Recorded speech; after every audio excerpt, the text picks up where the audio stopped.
स्मृति ईरानी इस समय क्या कह रही है, पहले आपको वो सुनाते हैं। चिंतित परिवारों से भी सरकार के माध्यम से व्यापक चर्चाएं हो चुकी हैं।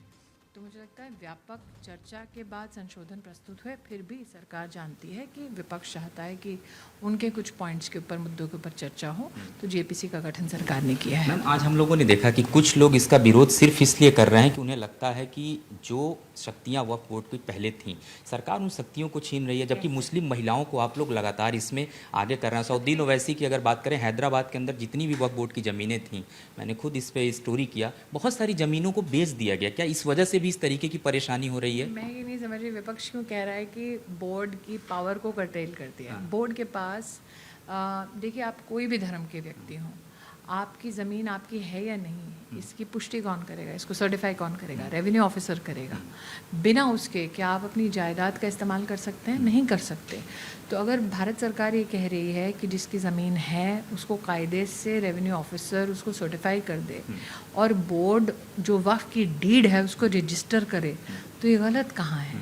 जब तक बेचारा रजिस्टर नहीं करेगा तब तक उसको सहयोग या संरक्षण या सुरक्षा कैसे मिलेगी? तो मुझे लगता है विपक्ष ने विस्तार से जो सरकार का प्रस्ताव है उसको पढ़ा नहीं है। जानबूझकर लोगों को भड़काने के लिए कुछ लोगों ने अलग अलग प्रकार के भाषण दिए हैं। लेकिन मेरा ये मानना है कि बड़ी ही सहूलियत से विपक्ष को सारे अमेंडमेंट्स पढ़ने चाहिए। और विपक्ष में कई ऐसे भी नेता हैं जो खुद मुख्यमंत्री रह चुके हैं और जानते हैं कि कानूनी प्रक्रिया क्या है, रेवेन्यू ऑफिसर का रोल कितना है। और मेरा ये मानना है कि मुस्लिम महिलाओं का सिर्फ बोर्ड में नामांकन ही नहीं, बल्कि मुस्लिम महिला का जो इनहेरिटेंस राइट है कि उसको जायदाद से आप बेदखल नहीं कर सकते और उसके पास कम से कम कोई तो लीगल रास्ता रहेगा अपने संरक्षण का, वो भी सरकार का जो प्रस्ताव है वो भी अभिनंदनीय है। एक जानकारी और है मैम, बताया गया जैसे कि अमेठी में भी कई लोगों ने इस चीज़ से जुड़ी शिकायतें की थी। वक्फ की जो बोर्ड की संपत्तियां, कई जगह पे इस तरीके की अनियमितताएं थीं, क्या उस पर भी कुछ? देश भर में ऐसी बहुत सारी कंप्लेंट्स आ चुकी हैं।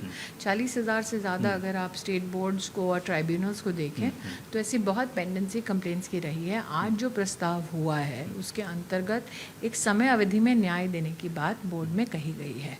तो मुझे लगता है कि बोर्ड की एफिशिएंसी को बढ़ाने का ये कानून है।